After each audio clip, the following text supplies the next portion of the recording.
नमस्कार मंडळी, आम्ही मालवणी या चॅनलवर आपले मनापासून स्वागत आहे। हे बघा, मी तसे आपणास पौष्टिक असे पापड करून दाखवणार। तुम्ही म्हणाल पौष्टिक कसे काय, तर चला आपण व्हिडिओ पूर्ण पहा, स्किप न करता।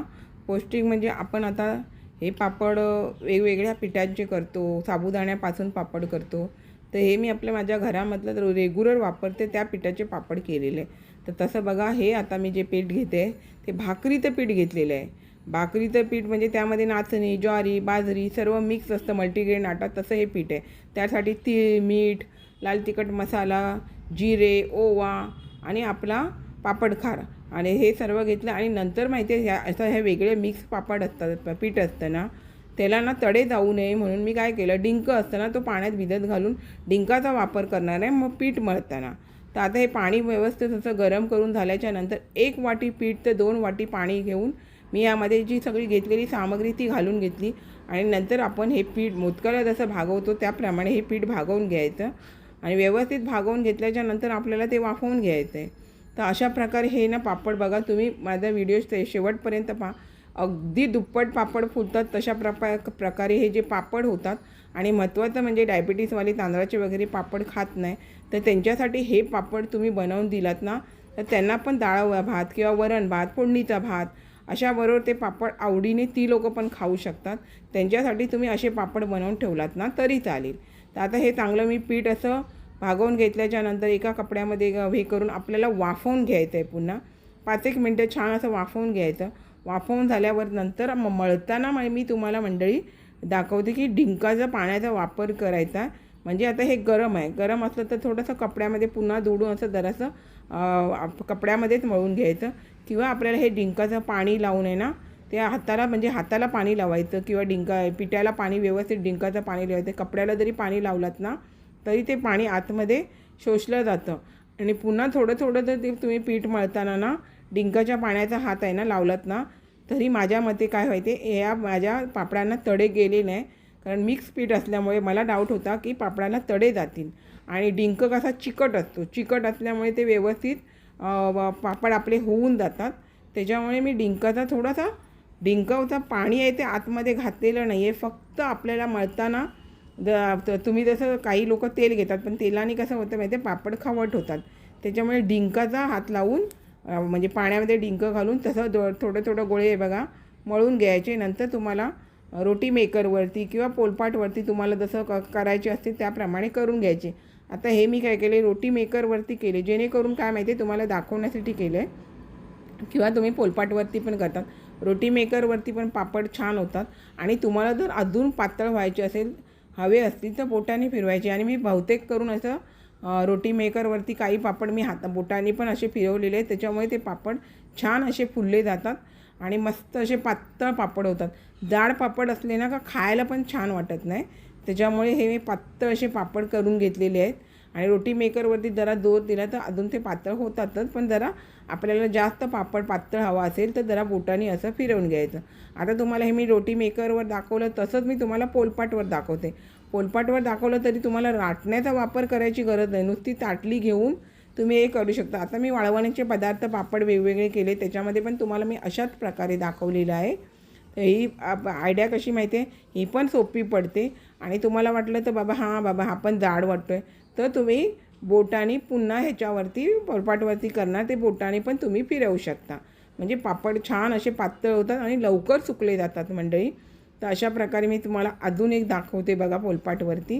तर हे बघा, आता मी पोलपाटवरती म्हणजे पिशवीवरती तो गोळा ठेवून वरती पिशवी ठेवून नंतर तुम्हाला ताटलीने त्यावरती फिरवून घ्यायचं आहे। आता मी असं हे गोळा घेते ना, तर जरा आपल्याला घट्ट वाटलं तर पुन्हा मी डिंकाचं पाणी आहे ना ते लावून घेते। कारण काय माहिती आहे, जर सुकलं गेल्यासारखं वाटलं ना, तर डिंकाचं जे पाणी तयार केलेलं आहे ना ते जरासं गोळ्याला लावून घ्यायचं। त्यांनी काय माहिती आहे, पापडाला अजिबात एका पण पापडाला माझ्या तडे गेलेले नाही। तडे गेलेले पापड आहे ना दिसायला पण छान वाटत नाही, म्हणून हे मिक्स भाकरीचं पीठ असल्यामुळे मला वाटलं आपल्या पापडाला तडे वगैरे जाऊ नये, म्हणून मी डिंकाच्या पाण्याचा वापर केला। तर मंडळी, जर तुम्हाला असं वाटत असेल आपल्या पापडाला तुम्ही जर कोणत्या प्रकारे वेगळे पापड करत असाल आणि ते पीठ जर खरखरीत असेल काय असेल, मग ते खरखरीत पीठ तडे वगैरे जातात। त्यामुळे डिंकाचा वापर करून जरी तुम्ही पापड असे लाटलात किंवा डिंकाचा वापर करून तुम्ही मळलात, त्याच्यानंतर तुम्ही पापड अशा प्रकारे केलात किंवा तुम्ही लाटलात तरी मग पापडांना तडे जात नाही. तर हे बघा आता मी सर्व पापड आहे ना थोडेसे रोटी मेकरवरती करून घेते. तुम्हाला पातळ हवे झाले तर तुम्ही बोटाने पण फिरवू शकता. आणि अशा प्रकारे मी हे रोटी मेकरवरतीच सर्व पापड केले, जेणेकरून काय होतं माहिती आहे, पटकन होऊन जातात. आणि मला पातळ तिथे हवे असले तर ते मी बोटाने फिरवायचा प्रयत्न केला आणि सर्व पापड तयार करून घेतले. 1 वाटी मी फक्त हे पीठ घेतलेलं आणि तुम्हाला हे मी पापड करून दाखवलेले आहे. म्हणजे जरी तुम्ही जास्त केलात ना तर प्रमाण आहे ना व्यवस्थित घ्यायचं. आता 1 वाटीला मी 2 वाटी पाण्याचा वापर केलेला, त्याच्यामुळे आपल्याला एक्स्ट्रा पाणी घालायची गरज लागत नाही. फक्त पीठ मळताना डिंकाच्या पाण्याचा वापर करून मळून घ्यायचं. तर आता हे मी हे सर्व पापड तयार करून घेतले आहे घरामध्ये 1 दिवस सुकत घालून. नंतर मग बाकीचे 2 ते 3 दिवस, तुम्हाला वाटलं 4 दिवस, तुम्हाला जमेल तितके दिवस तुम्ही सुकत घातलात ना तर वर्षभर पापड आपले चांगले राहतात. तर आता हे मी घरातच सुकत घातले आणि नंतर मी उन्हामध्ये छान असे 2 ते 3 दिवस चांगले मस्त असे कडक असे सुकवून घेतलेले आहेत. तर हे बघा मस्त असे आपले पापड कडक सुकून झाले आणि बघा दिसतात आहे बाजूला अजिबात तडा गेलेला नाही. कारण तडा जाऊ नये ह्यासाठी मी डिंकाचा वापर करून पीठ मळून घेतलेलं आहे. आणि डिंक हा चिकट असतो, त्याच्यामुळे आपल्या पापडांना तडे जात नाही. तर मंडळी तुम्ही बघा हे मी दाखवलं आहे किंवा सांगितलं आहे, तुमच्याकडे भाकरीचं प्रत्येकाकडे भाकरीचं पीठ असतं. नाचणीचं पीठ, नाचणी, ज्वारी, बाजरी जे काही मिक्स केलेलं जे पीठ असतं, चणा, मेथी वगैरे, त्याचे तुम्हाला अशा प्रकारे तुमच्या घरच्यांना पौष्टिक असे पापड करून देता येतात. तर आता मी तेल गरम करत ठेवलेलं आहे. तेल गरम करत ठेवल्यावरती पापड कसा फुलतो तो तुम्ही बघा. म्हणजे तुम्हाला सांगायचं तात्पर्य म्हणजे काय माहिती आहे, घरामध्ये तुमच्याकडे कोणतं पीठ असेल त्या पिठाचे पण तुम्ही पापड अशा पद्धतीत केले तरी पण तुमचे पापड छान होतात. आणि मग तुम्हाला पावसाळ्यामध्ये वरण भाताबरोबर, फोडणीच्या भाताबरोबर तुम्हाला किंवा तुमच्या घरच्यांना आवडीने खाता येतील. अशा प्रकारे मी तुम्हाला हे पापड करून दाखवलेले आहेत.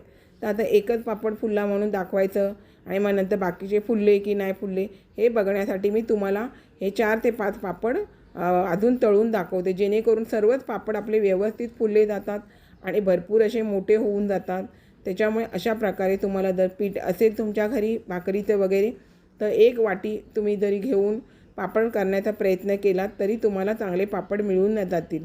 जेणेकरून तुम्हाला वेगळं बाजारातून पीठ आणायला नको की वेगळं दळायला नको. तर चला बाबा आपल्याकडे भाकरीचं पीठ आहे तर त्याचे आपण आता पापड करूया. तर हे बघा मंडळी छान असे मी आपणास हे पापड करून दाखवलेले आहेत. आणि असेच माझ्या चॅनलवरती अजून मी तुम्हाला वेगवेगळ्या प्रकारचे वाळवणीचे पदार्थ पण दाखवलेले आहे. तुम्ही ते पाहून करण्याचा प्रयत्न करा, जेणेकरून काय माहिती आहे आपल्याला जराशा पिठामध्ये भरपूर असे पापड होऊन जातात. आणि पावसाळ्यामध्ये, गणपतीमध्ये तुम्हाला हे चांगले असे घरच्या घरी पापड मुलांना खायला द्यायला मिळतात. त्याच्यामुळे नक्की अशा प्रकारे तुम्ही पापड बनवा, पौष्टिक पण पापड मिळून जातात. तर हे बघा मंडळी मी छान असे आपणास पापड बनवून दाखवलेले आहेत. अशाच नवनवीन रेसिपी किंवा इतर व्हिडिओसहित मी आपणास कायम भेटतच असते. आपण माझ्या चॅनलला लाईक, शेअर, सबस्क्राईब, हाईप करायला विसरू नका. चला तर मंडळी आता इथेच थांबते. मस्त खा आणि स्वस्त राहा. आपण माझे व्हिडिओ पूर्ण पाहता त्याबद्दल मनापासून खूप खूप धन्यवाद. हे बघा छान असे कुरकुरीत पापड मी आपणास करून दाखवलेले आहे. आपण पण नक्की करण्याचा प्रयत्न करा.